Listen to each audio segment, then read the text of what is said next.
আমাদের দেশের জ্বালানি হলো জ্বলুনি। এই সমস্যা থেকে যাচ্ছে, যাবেও, কিন্তু কতদিন এই দুরাহা হবে? হওয়ার মতোই কি?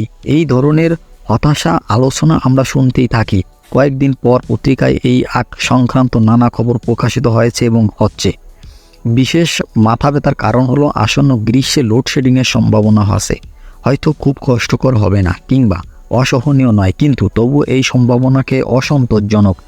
বিশেষ করে যদি আপনি ব্যবসায়ীদের কথা ভাবেন, তাদের রয়েছে বড় অঙ্কের লগ্নি ও বৃহৎ কারখানা। তারা বেশিরভাগই নিজস্ব ব্যবস্থাপনায় বিদ্যুৎ উৎপাদন করার ঝুঁকি নিচ্ছে। গ্রিডে যখন গ্যাসের সরবরাহ নিয়ন্ত্রণে বা রেশিডিং করা হয়, তখন বড় কারখানা বিপদে পড়ে তাদের সরবরাহের গ্যাস ব্যবহার করতে হয় রাসায়নিক বিক্রিয়া এবং অন্য কাজে, শুধু বিদ্যুতের কাজে নয়। বিদ্যুতের ক্ষেত্রে তবুও তাদের বিকল্প আছে, কিন্তু প্রক্রিয়াকরণের কাজে তো বিকল্প গ্যাস তাদের নেই। যদি না তারা বিকল্প উপায় এলএনজি আমদানি করে, যেসব সার কারখানা, এছাড়া কৃষি প্রজনন যে বড় সেচ পাম্পগুলো কাজে লাগে, তাদের একটা বড় অংশ হচ্ছে বিদ্যুতায়িত। বিদ্যুৎ না থাকলে তারা ডিজেল দিয়ে কাজ সারবেন, ফলে সর্বত্রভাবে জ্বালানি সংকট তৈরি হবে।